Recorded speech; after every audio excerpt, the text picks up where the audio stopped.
Hey everybody, it's Chris.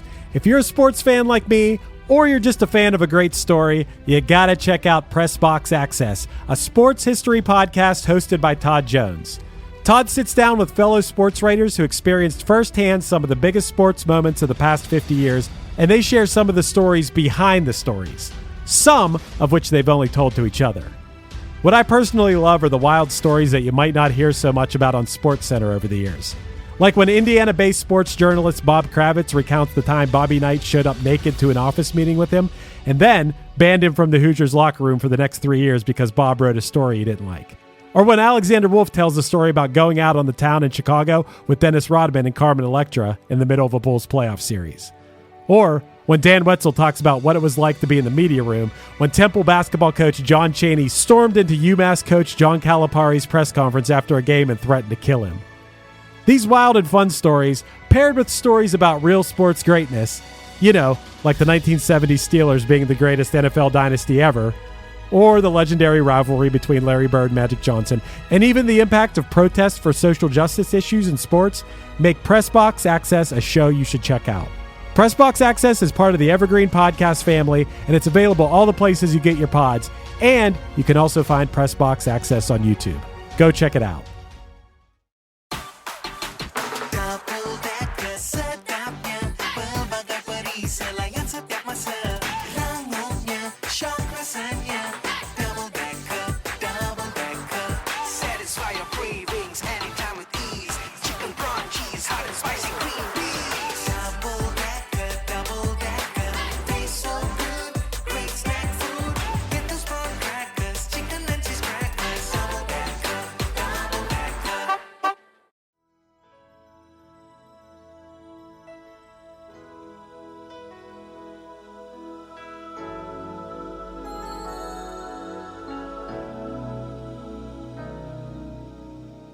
A time when we heed a certain call, when the world must come together. On a remarkable night in 1985, an ensemble of music's brightest stars united to record a benefit anthem. This song soared to become one of the best-selling singles in music history and has since served as a touchstone for parodies and cultural nods. In celebration of the recent Netflix documentary chronicling the recording session, we at One Hit Thunder have chosen to make an episode about this iconic track, the soul chart topper by U.S.A. for Africa. Somewhere we'll soon make a change. We all a part of God's great big family. And the truth, you know, love is all we need.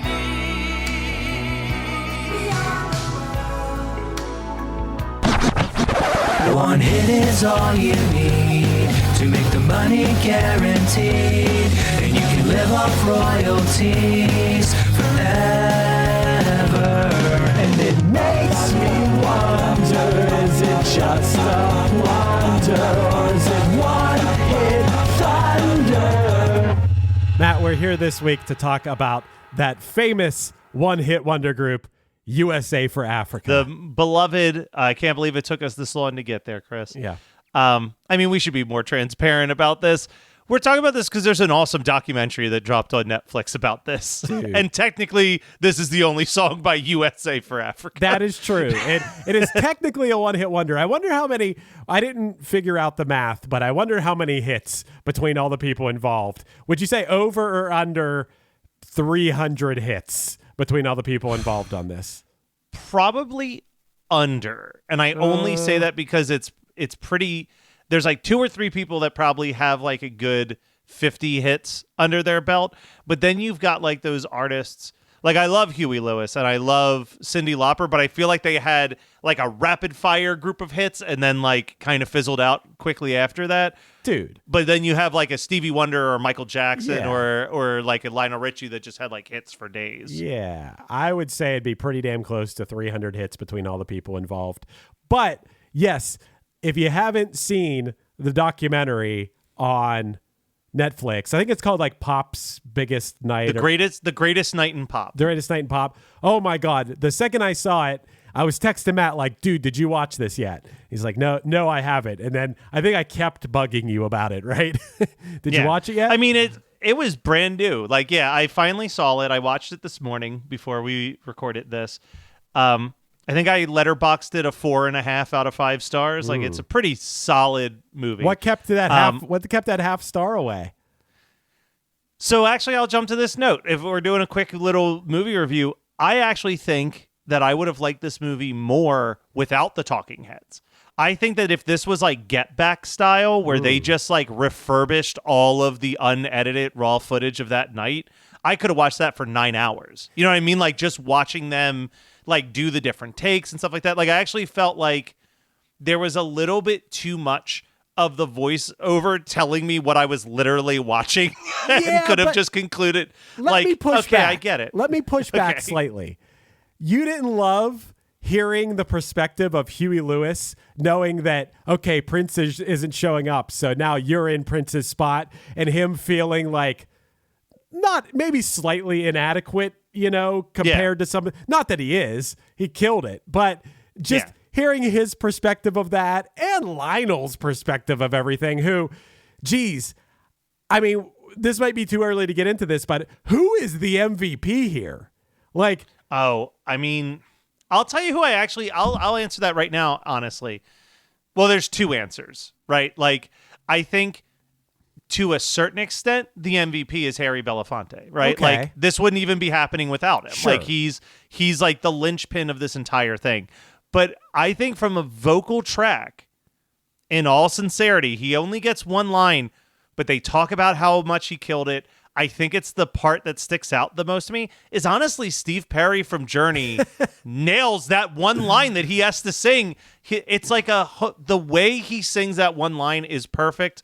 If I had to give another person to it, honestly, Cyndi Lauper. The way Cyndi Lauper sings her singular line is incredible as well. Like, but it is, I mean, you're talking about some of the best singers in music, not even of the 80s, in music history. Like, this is, because you've got like Ray Charles, where this is kind of past Ray Charles being a big, like, he's always going to be famous. He's Ray Charles, but Ray Charles wasn't having like radio hits in the 80s. Ray Charles, man, I have so many things to say. Ray Charles. Dude, when he's just playing the song on the piano, I was like, this is awesome. Dude. Like that's where I was like, I just want this footage. Also, I think Ray Charles might have been the number one person in that thing that I wanted to hang out with. Every time the camera was on him, he was cracking up. He was having the best time.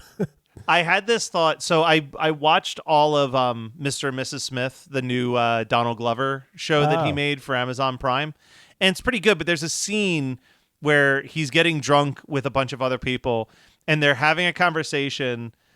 And they're like, they said something like, has there ever been a celebrity that got better with age? And they landed on Dolly Parton.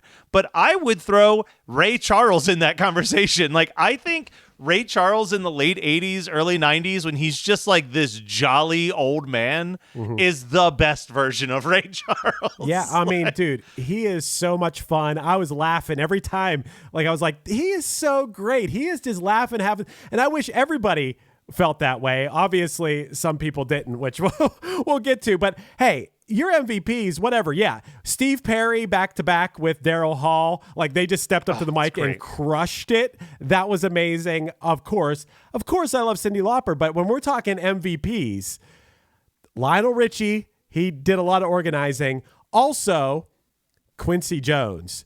Quincy Jones literally herded cats for an entire night and made a masterpiece out of it. Yes. And I love the idea of him putting that sign that just says check your ego at the door, because he's got 80 of the biggest names in music and Dan Aykroyd all in one room together. The Dan Aykroyd part's amazing. Standing next to Harry Belafonte. Like, I love that Dan Aykroyd is part of this for some reason. Okay. They never get into that, too. The one lady's like, and I really wanted Dan Aykroyd. I'm like, why? Because he was a blues brother? Like, why?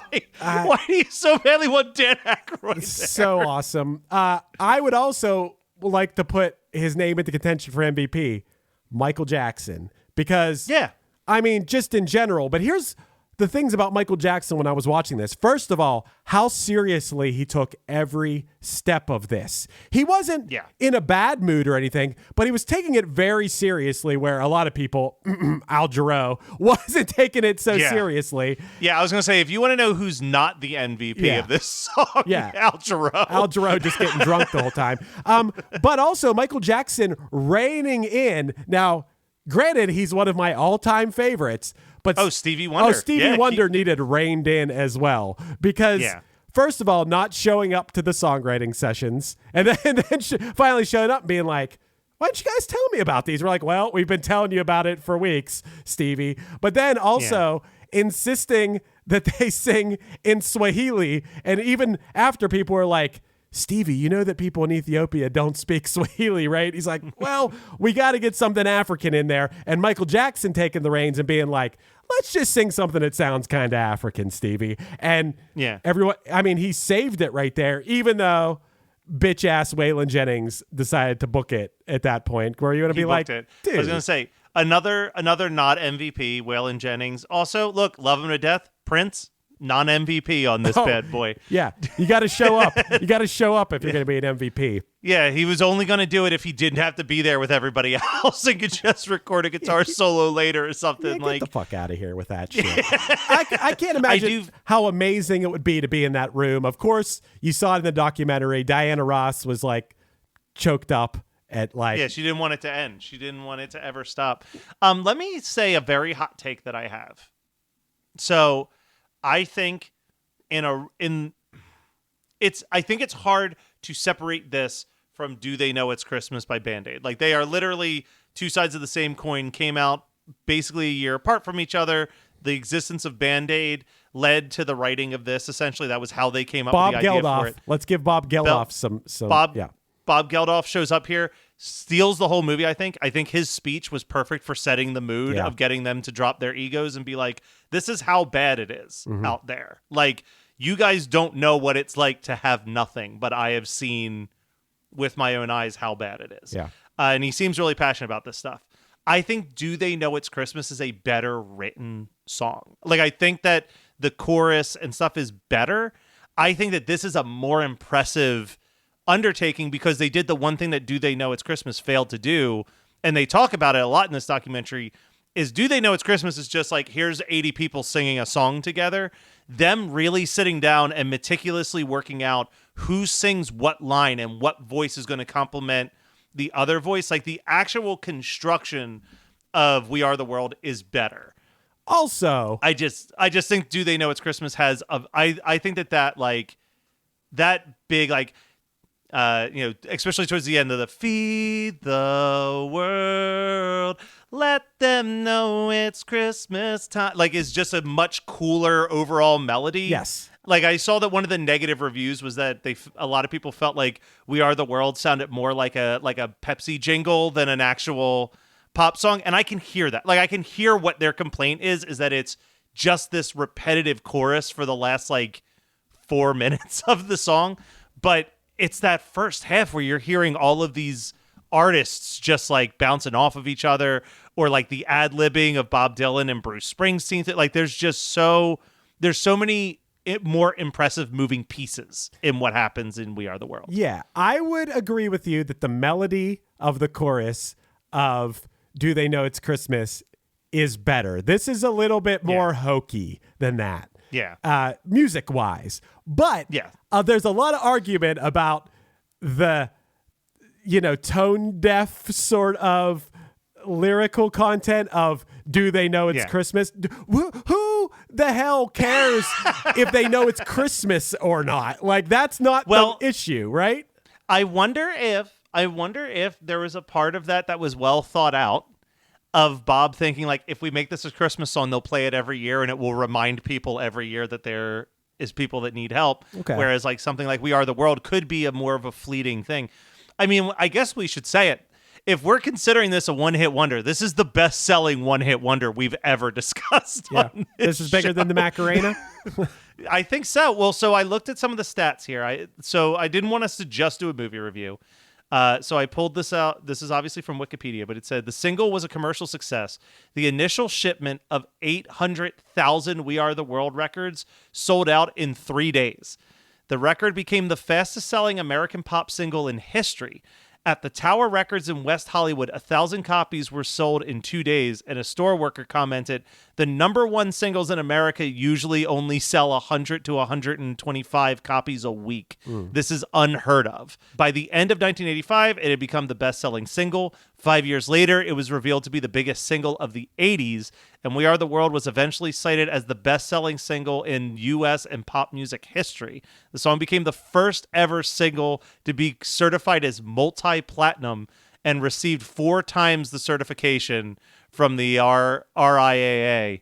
The estimated global sales are said to be 20 million copies sold. And of course, that's a lot. Also, it won Song of the Year and Record of the Year at the Grammys. Just every accolade that you could throw on something. But do you think that people were moved by the song itself, or do you think people were inspired to go buy it so that the dollars could go towards the cause?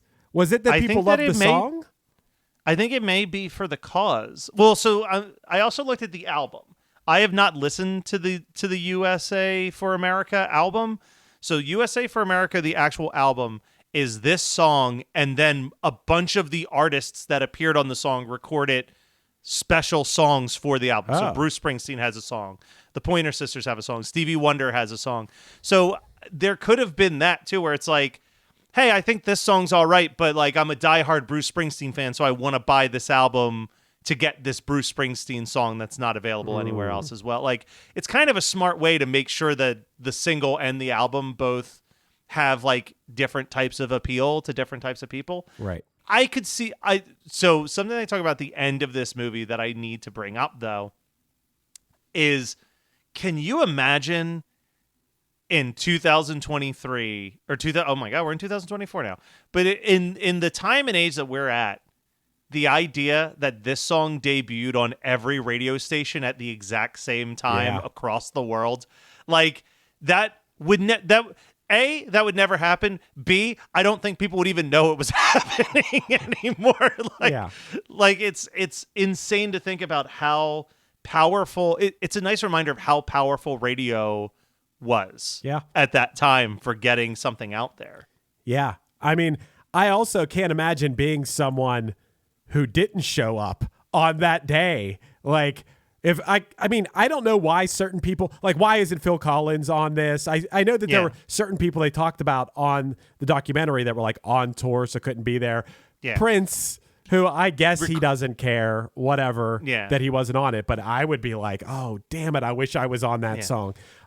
Recording it the night of an award show is a brilliant idea. Yeah. That is such a smart idea. You're like, oh, all these people will be in the same place. Mm-hmm. This is like our one chance, is like to make this happen. And I feel bad for Lionel Richie, who apparently was doing double duty, like somewhat hosting the award show and then having to jump in a car and then help Quincy Jones control this all-night recording session. That has to be the most amazing one night that anyone has ever had in the history of music. Think about this. Yeah. Hosted, I mean, it's just the American Music Awards. It's not even... Which had a category for Best Black Single, which I was like, well, Jesus Christ. Well, anything like that aside, Lionel Richie is hosting this event. I believe he won 8 awards at this event. Yeah. And then goes straight from the event to an all-night until like 8 in the morning recording session with all of the biggest artists in the world to record a song to benefit starving people. Like, that is... It's hard to beat Lionel Richie's night. And I got to say, I already like Lionel Richie. I like his music a lot. Oh, you love him at the end of this. Love him. He's so likable. He's so likable. He's so awesome. And a lot of... Dude, how much...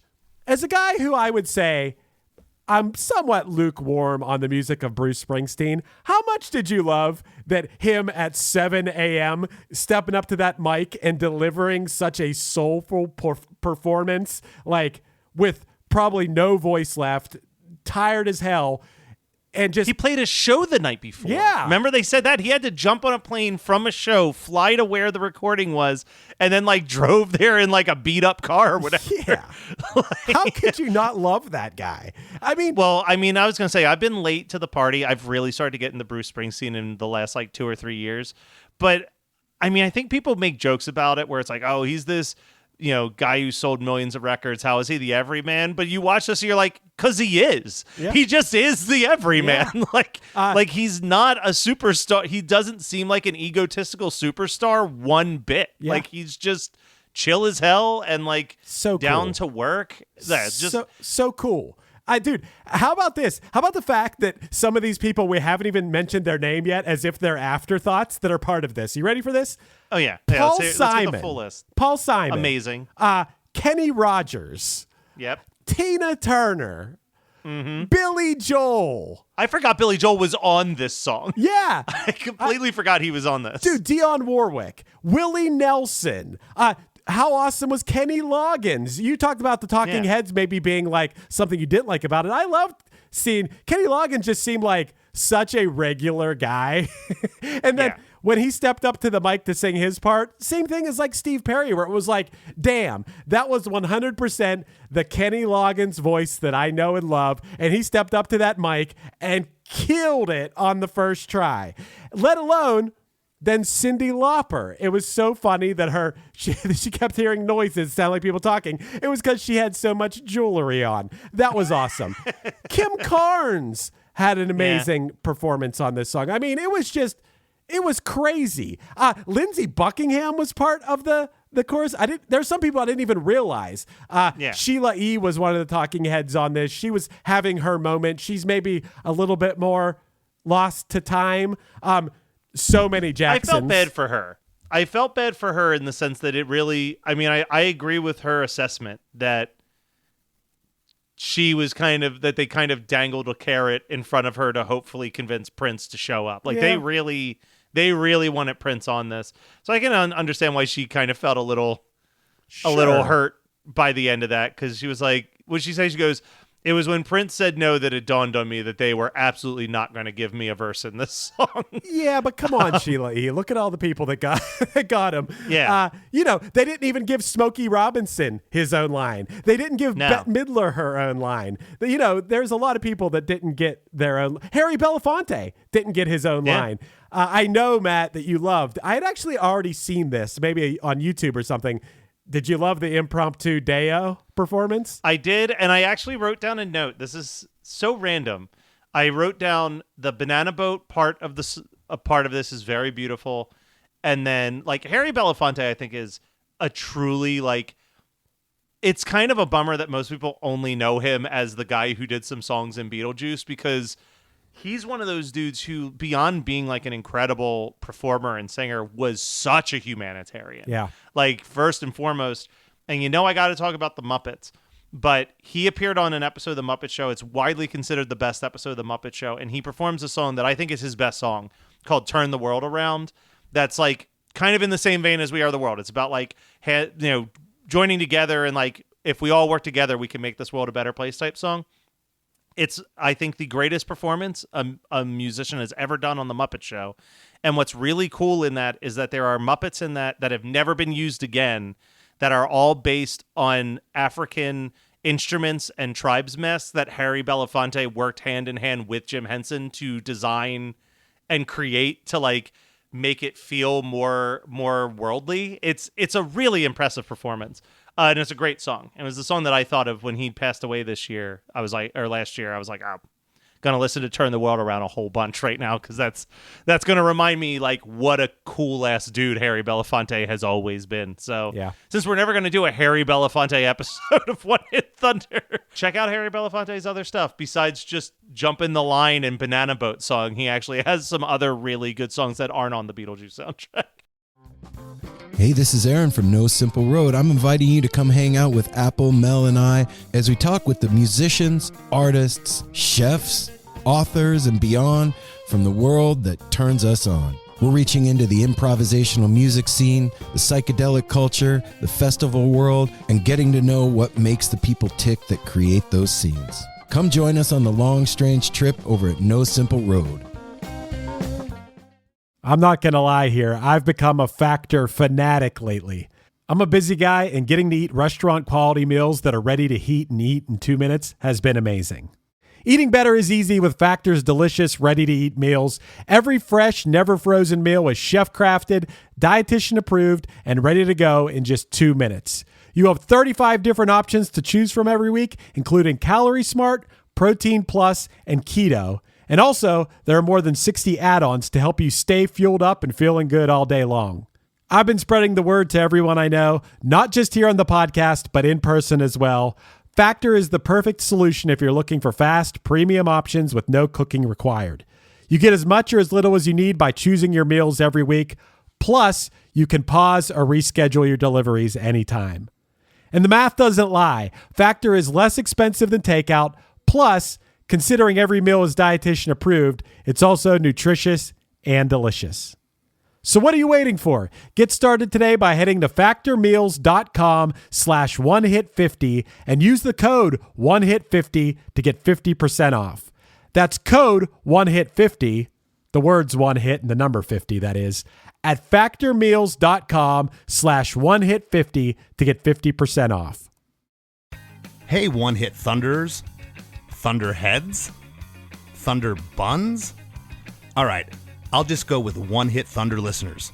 This is Krista Makes, guitarist and vocalist for Less Than Jake, and host of Krista Makes a Podcast, a songwriting podcast where every week I'm joined by an amazing guest to break down the writing, recording, and release of one iconic song that they have written.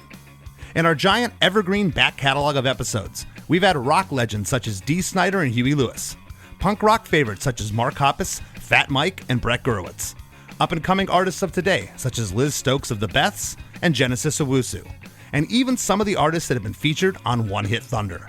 The show is even produced by One Hit Thunder host Chris Fafalius. What more could you possibly ask for? Krista Makes a Podcast is available for free on all the places you listen to podcasts, and new episodes come out every Monday. I guarantee you'll like it, or we'll give you your money back. You know, one other thing that I wanted to mention as a humble brag, not that humble, but three of the people involved in this recording have been guests on the podcast I produce, Krista Makes a Podcast. We have had Huey Lewis, we have had John Oates, and of course we've had David Paich of Toto, who played the synths on We Are the World. I forgot about the David Paich one. Yeah. I was like, when did he have Dan Aykroyd on? I wish. I mean, just the lineup on this is crazy. Now, we alluded to it was in a past episode. I believe it was in our episode where we were talking about Usher's Super Bowl performance, and we got into the talk of how organizations will spend millions of dollars for a commercial and whatever. You know, in this instance, Matt, I believe I saw in the documentary that the song over the years has raised $80 million to help feed people in Africa. And yes, I guess that not every person, there are a few people, maybe 10 people involved in this thing that probably could donate $1 million and not, you know, it would be like pocket change to them maybe. But not everybody involved here could do that. And I think they volunteered their time. They didn't take money themselves from this. Everybody who did anything on this was doing it for free to raise money. So I think in this instance, it wasn't, you know, can't say anything bad on that end about this project. Well, I'll tell you one thing about this project, though. I think that as we've learned in the last couple of years, it was certainly a lightning in a bottle situation. And though many people have tried to put that lightning back in the bottle, including Lionel Richie and Quincy Jones, it doesn't work with other pop stars. Case in point, we have to talk about We Are the World 25 for Haiti. Did you watch or listen to? Do you remember when this came out? I distinctly remember when this came out. I do not remember when it came out, so tell me about it. So this was, hey, we're going to do it again, and we're going to raise money for Haiti, but we're going to use all the pop stars of today, or we're going to use a lot of pop stars from today. So the lineup for that one was Justin Bieber, Jennifer Hudson, Josh Groban, Tony Bennett, Mary J. Blige, Tony Braxton, your girl Janet shows up in there, Barbara Streisand, Miley Cyrus, Enrique Iglesias, Jamie Foxx, Wyclef Jean, Adam Levine, Pink, Usher, Celine Dion, Fergie, the Jonas Brothers, T.I., Lil Wayne, Akon, T-Pain, LL Cool J, Will.i.am, Nipsey Hussle, Snoop Dogg, Busta Rhymes, and of course, it ends with a minute-long speech from the one and only Kanye West. Wow. And also features just in the chorus but not singing leads, Busy Bone, El DeBarge, Brandy, Jeff Bridges, Zach Brown, Harry Connick Jr., Faith Evans, Anthony Hamilton, Kid Cudi, John Legend, Randy Jackson, Bobby McFerrin, the Rosita Jones, Gladys Knight, the Benji Brothers from Good Charlotte, Jason Perez, the Benji Brothers. Nikki Richie. I only want to refer to them as the Benji Brothers from now on. Also, Trey Rashida Songz. Jones I'm almost is on done this? here. Yeah, Trey Songz, Robin Thicke, Vince Vaughn, and Nancy, Brian, and Ann Wilson. Okay. And it's pretty bad, actually. It's a bad cover of the song. So much so that one of the best SNL sketches that came out immediately after was Kenan Thompson playing Quincy Jones, announcing his new project, We Are the World Part 3, for relief of the people who suffered through the disaster of We Are the World Part 2. Recently, the music world came together to release We Are the World 2, a song to raise awareness of the Haiti earthquake disaster. Sadly, the song itself was a disaster. While the original We Are the World brought together stars like Michael Jackson, Bruce Springsteen, and Tina Turner, this new version was a sloppy mess of half-famous randos like Busy Bone and Nipsey Hussle. It was bad, but we will heal, as we always do, through song. That's why I've assembled another group of musicians for We Are the World 3, raising awareness of the We Are the World 2 disaster. I mean, look, we can laugh all we want, but you did list a big list of superstars. It's a lot of names. Yeah, it just wasn't. It wasn't the same song. It didn't work. The biggest problem was when the rap part came in, because then it was all the auto-tune rappers, and I sent you literally like 6 months later a bunch of comedians. Scott Aukerman got a bunch of comedians together to make their version of the 25-year anniversary version of We Are the World. And one of my favorite bits in the song is Weird Al singing with auto-tune and it like glitching out as he hits like certain notes. But I'll post it for sure on our Facebook page. But if you haven't seen We Are the World 25.75 in honor of the 25.75 years since the first We Are the World, it is very, very funny. And it starts with Kurt Russell expressing multiple times, these are not singers, and this is going to be very bad. Yeah, it was an all-star lineup of comedians on that, I will say. That was pretty good. I can't even find the list anymore. But, I mean, any comedian, if you love... I mean, it was literally, now it's Comedy Bang Bang. At the time, it was Comedy Death Ray. Mm-hmm. But it's just that whole crew. All the people who are associated with, like, that world show up there. It's really funny. And you can tell that they're having, equal to watching The Greatest Night in Pop, you can tell that those comedians are having an absolute blast recording their silly parts. But yeah, I mean, I think that We Are the World's a cool concept. It did a lot of good. I also just think that anytime anyone makes fun of the concept of these songs, it's really entertaining. I sent you that old SNL one that they did about free-range chickens with like Adam Sandler playing Axl Rose and David Spade's Tom Petty and stuff. Like, I just like using that format as an excuse for funny people to do funny things. Yeah, Matt, one you didn't send me that I see listed that I haven't seen, obviously, was apparently the controversial anti-LGBT church Westboro Baptist Church. Oh, no. Known, which it says this in the Wikipedia. I don't know why it says this after this. Known for their musical parodies Is that a thing? Oh, God. The Westboro Baptist Church is known for their musical parodies. They produced a parody of We Are the World titled God Hates the World. Which, what? What a move for a religious organization. Yeah. Like, I don't know. I forgot about this. The season finale of the third season of 30 Rock had Kidney Now, where musicians like Clay Aiken, Elvis Costello, Mary J. Blige, the Beastie Boys, Sheryl Crow, and Adam Levine, and so on, all helped to produce the single so that Jack Donaghy could get a kidney for his long-lost father. Right. It is. I mean, it's a great format to, like, if you're just trying to do a comedy thing and get a bunch of celebrities together, you can't do much better than a big old We Are the World parody. Yeah, it's definitely been one of the biggest tropes. It's going to happen at some point if you have some sort of silly, like, irreverent type comedy show. At some point, this is going to be part of it. And I'll always at least smile. Yeah. I'll be like, oh, that's pretty funny. I want to bring up one thing because you mentioned I can't believe Phil Collins isn't here. So the single.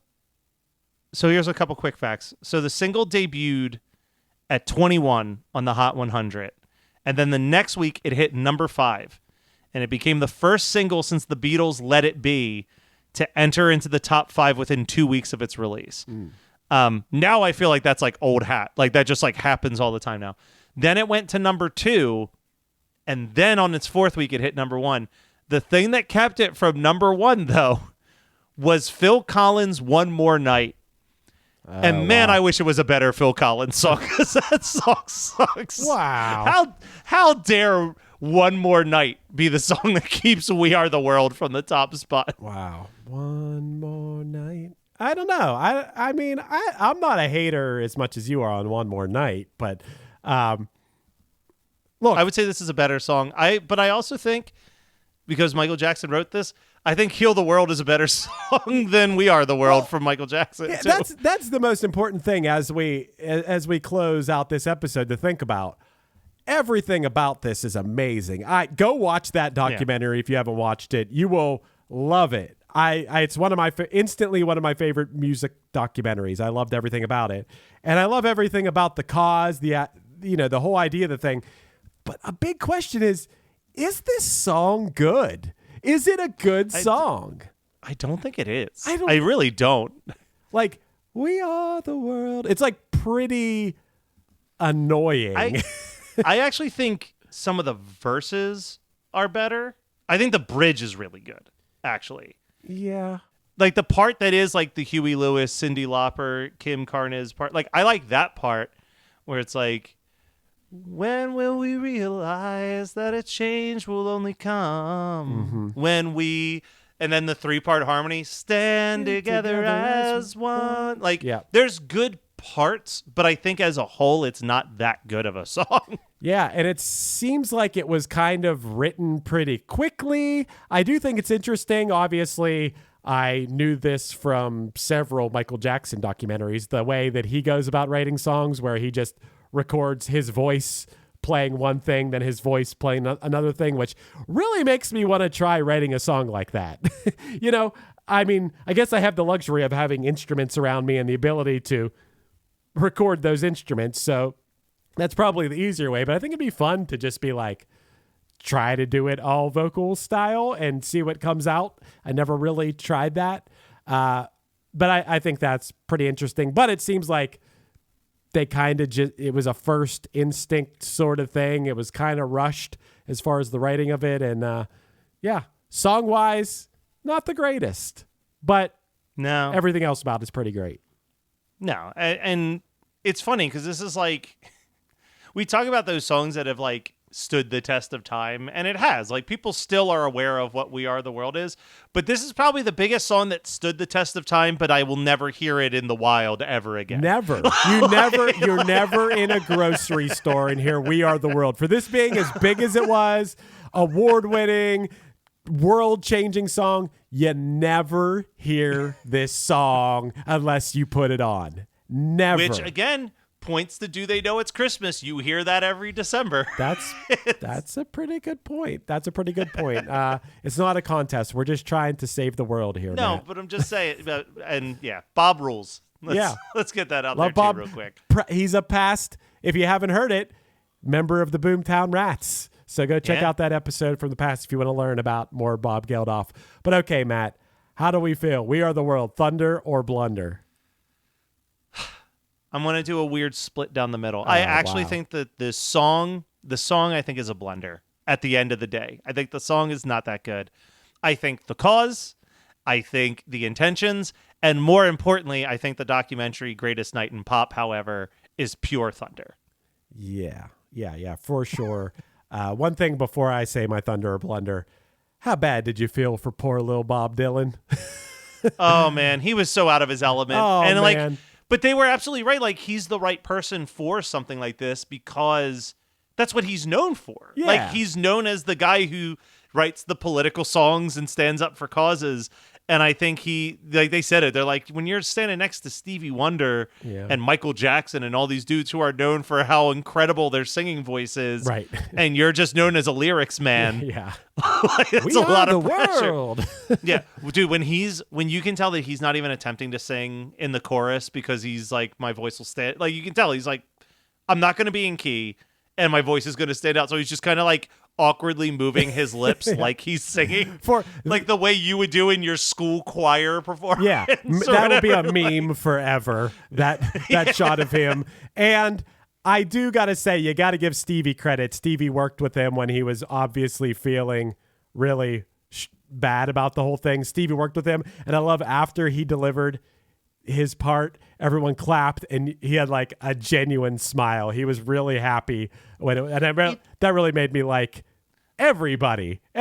I was going to say it seemed like, and I've never really been in a recording situation, right? But it seems like how you want every recording session to go, which is like, even when someone fucks up, you're like, all there is one cheering each other on to like we're all in this together. We're going to get this done. Don't worry. Like, you know, like it's felt like with a few exceptions, a very supportive group of people who were not so much being competitive about trying to be the best one on the track, but just trying to make sure that everybody was at their best on the track, which is nice to say. Matt Kelly loves a wholesome moment, and boy, was this filled with plenty of those. Yeah. So yeah, and I think Stevie Wonder redeemed himself from really getting everybody off track earlier, making Waylon Jennings walk off, which, by the way, I looked it up, Matt. Waylon Jennings did end up coming back eventually. Yeah.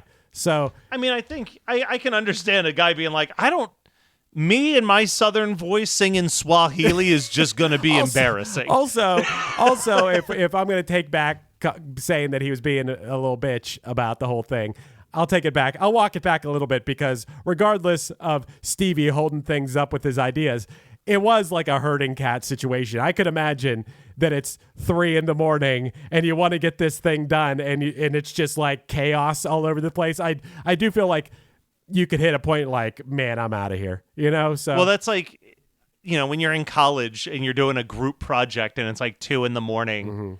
and someone's like, hey, let me show you this funny video my friend sent me. You're just like, shut the fuck up.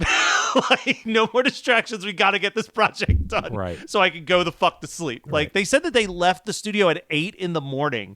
And in the beginning, they said they arrived at 10 p.m. Yeah. That's 10 straight hours in the studio nonstop with no breaks. Like, that's exhausting. And that's why I give Bruce Springsteen so much credit. He was the last one to record. And dude, the voice is a fickle instrument. Like, rest and, overexertion and all that stuff, it's necessary to pull it off. And his performance was perfect. Man, dude, I might not be listening. I might actually listen to the song today, to be honest.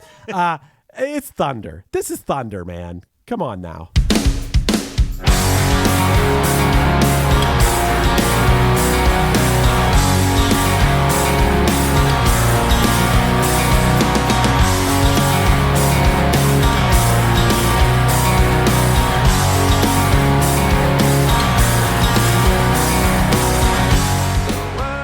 This has been One Hit Thunder. One Hit Thunder is hosted by Chris Fafalios of the band Punchline and produced by Matt Kelly of Geekscape.net.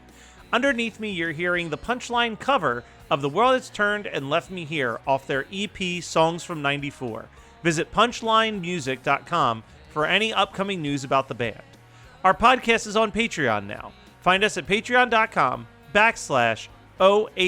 podcast for early access to episodes, bonus conversations, and a chance to vote on future songs for us to cover.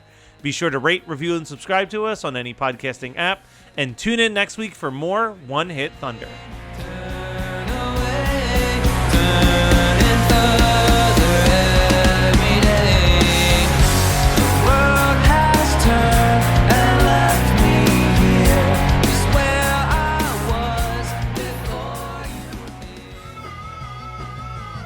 You're listening to the Geekscape Network. The number you have reached is 100.7 WMMS. It wasn't just a radio station, it was a lifestyle. Cleveland is a rock and roll city for sure. Get down! The Wrath of the Buzzard. WMMS. Cleveland.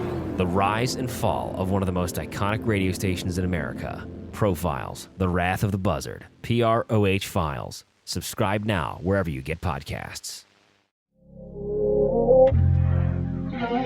This is the story of Whitney Houston. This is the story of Kurt Cobain. Of George Michael, of Otis Redding, of Amy Winehouse, of Michael Hutchence, Bob Marley. This is the story of Prince. It's a new podcast series about how they died, why they died, and why we're still talking about them so long after.